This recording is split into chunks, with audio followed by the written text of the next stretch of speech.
নহৰু এইখিনি আমি পেষ্ট বনাই লৈছোঁ অলৰেডি, আৰু জলকীয়া আছে আমি 6-7টা লৈছোঁ, আমাক যিমানখিনি প্ৰয়োজন আমি সেইটো হিচাপে লৈছোঁ।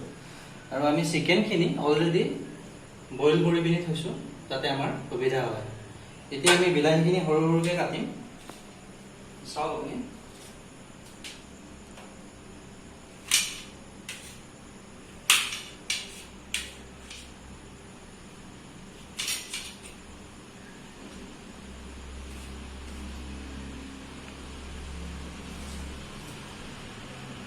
বিলাহীখিনি সৰু সৰুকৈ কাটিলে আমাৰ জলদি সিজিব।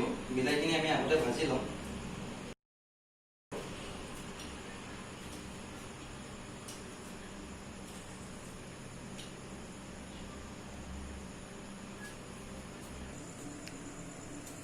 আমাৰ বিলাহী অলমষ্ট কাটি হৈ গৈছে।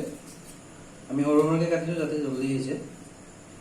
পিঁয়াজখিনি এতিয়া আকৌ কাটি লওঁ।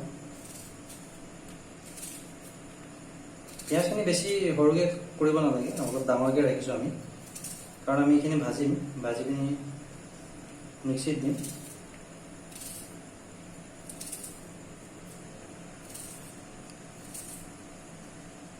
আমাৰ পিঁয়াজ কাটি হৈ গৈছে,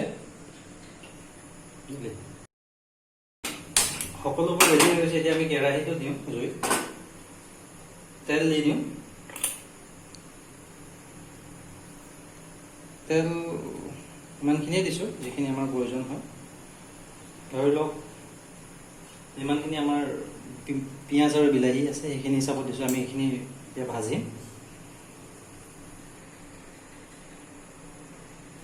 আমাৰ তেলটো গৰম হৈছে, আমি এতিয়া এইখিনি ভাজি লওঁ, পিঁয়াজ আৰু বিলাহীখিনি।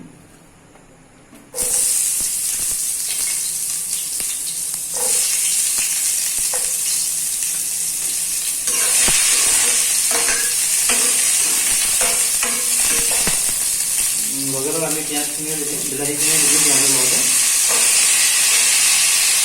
মানে পিঁয়াজ আৰু বিলাহীখিনি এক্সট্ৰাকৈ অকণমান ভাজি লওঁ, মানে ভিজি যোৱাকৈ ভাজিম, 70% ভিজি যোৱাকৈ ভাজিম। জুইটো অলপ বঢ়াই দিওঁ, কমাই থাকিলে ভাজিম সুবিধাৰ বাবে।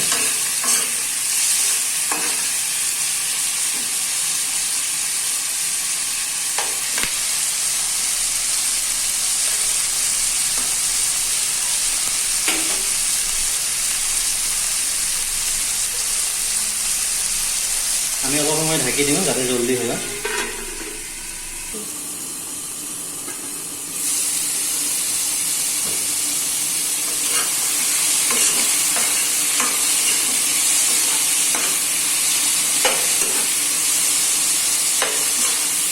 মাজে মাজে আমি চেক কৰিছোঁ যাতে একেবাৰে সিজি নাযাওক।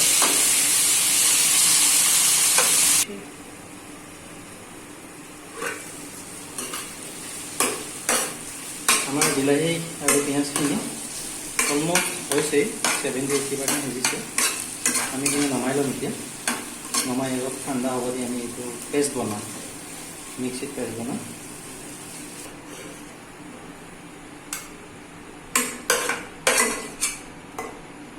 আমি উলিয়াই লৈছোঁ।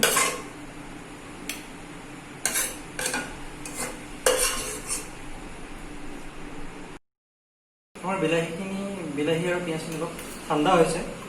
ঠাণ্ডা হোৱাৰ কাৰণে আমি এইখিনি পেষ্ট বনাম এতিয়া মিক্সিত দি লৈ লৈছোঁ।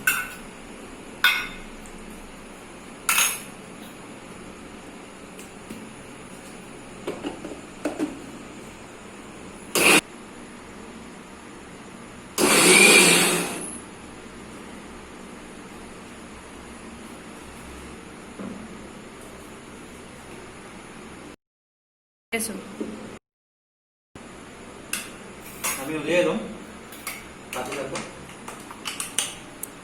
পেষ্টখিনি দেখিবলৈ এনেকুৱা হ'ব।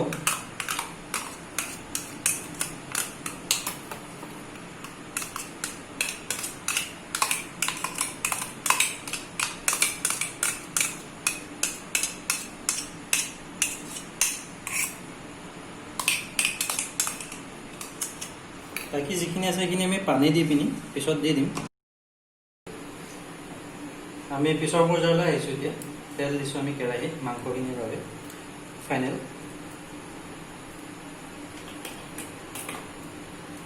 আমাৰ তেল গৰম হৈছে, আমি মছলা আৰু জলকীয়া দি লওঁ, জুইটো অলপ কমাই লওঁ যাতে আমাৰ চিটিকি নপৰে গাত। মানে আমি বেলেগ একো দিয়া নাই, আদা নহৰু।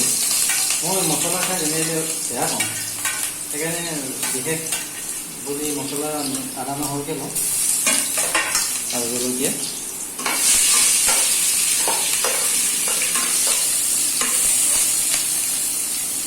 মাংসখিনি দি দিছোঁ।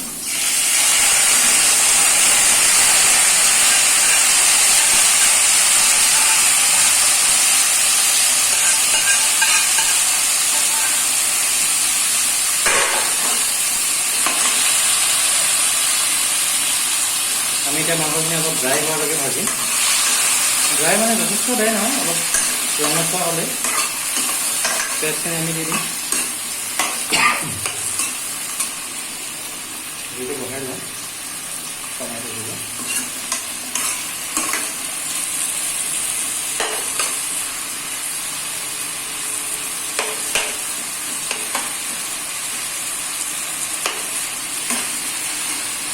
আপোনালোকে ঢাকনি দিব নালাগে, কাৰণ মাংসটো শুকাব লাগিব, অলপ পানী পানী হৈ থাকিব।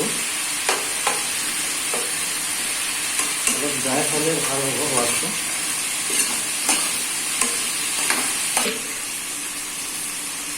মই আদা নহৰু দিলোঁৱে অথনি, এতিয়া নিমখ সোৱাদ অনুসৰি দি লওঁ।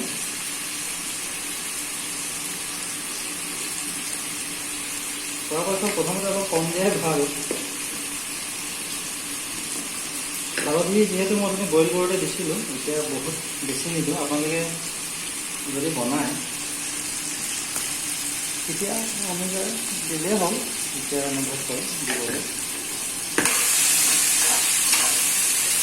মিলাই লওঁ ভালদৰে আদা নহৰু নিমখ জলকীয়া চুলি দিলোঁ সকলোবোৰ মাংসৰ লগত। অলপ মাংসখিনি ৰঙচুৱা হৈছে আমাৰ।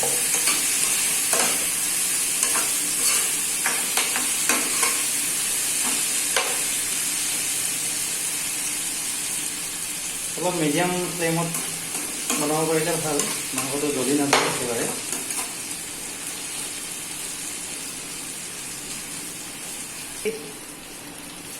আমাৰ মাংসখিনিৰ পানী শুকাইছে, এইবিলাক গোটেই তেল। অলপ সময় ঢাকি দিওঁ যাতে মাংসখিনি জলদি সিজে।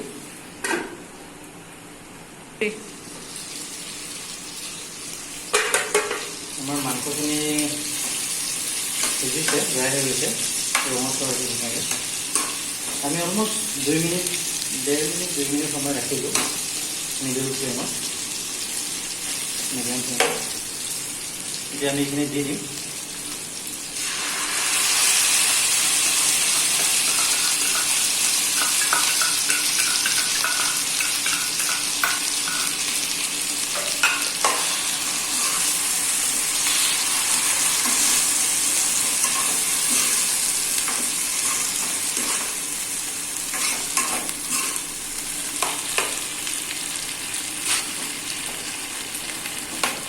বিলাহী পিঁয়াজৰ পেষ্ট আৰু মাংস।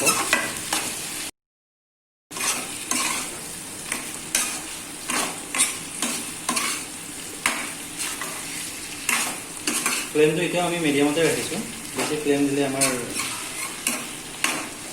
জ্বলি যাব পাৰে। যদি কোৱাৰ দৰে মিক্সিত আমি যিখিনি বাকী আছিলে অৱশিষ্টখিনি পানী দি মিলাই ল'লোঁ।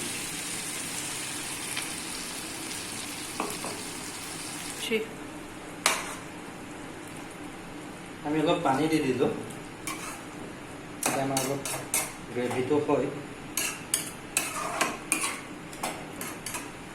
গোটেই বস্তুখিনি যাতে আকৌ ভালদৰে সিজে পানীৰ কাপত। এতিয়া এইখিনি আমি ঢাকি দিম অলপ সময়।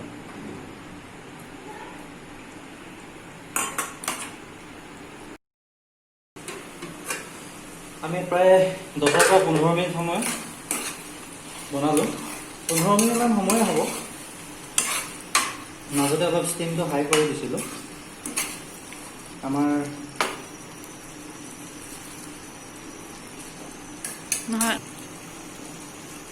অলমষ্ট আমাৰ মাংস সিজিছে, অলমষ্ট মানে সিজিছেই। আমি কাৰণ মাংসখিনি বইল কৰি থৈছিলোঁ অথনি, আৰু আমাৰ গ্ৰেভিটো ইমানখিনিয়ে লাগে আমাক, ইয়াতকৈ বেছিও ৰখা নাই, কম ৰাখিলেও আমাৰ কম হৈ যাব। ৰংটো ধুনীয়া অৰেঞ্জ কালাৰ ৰং, অৰেঞ্জতকৈ অলপ ৰেডিছ অৰেঞ্জ আহিছে। এতিয়া মই এইটো বন্ধ কৰি দিম। আমাৰ হৈ গ'ল আমাৰ চিকেন বিলাহীৰ সৈতে ডান।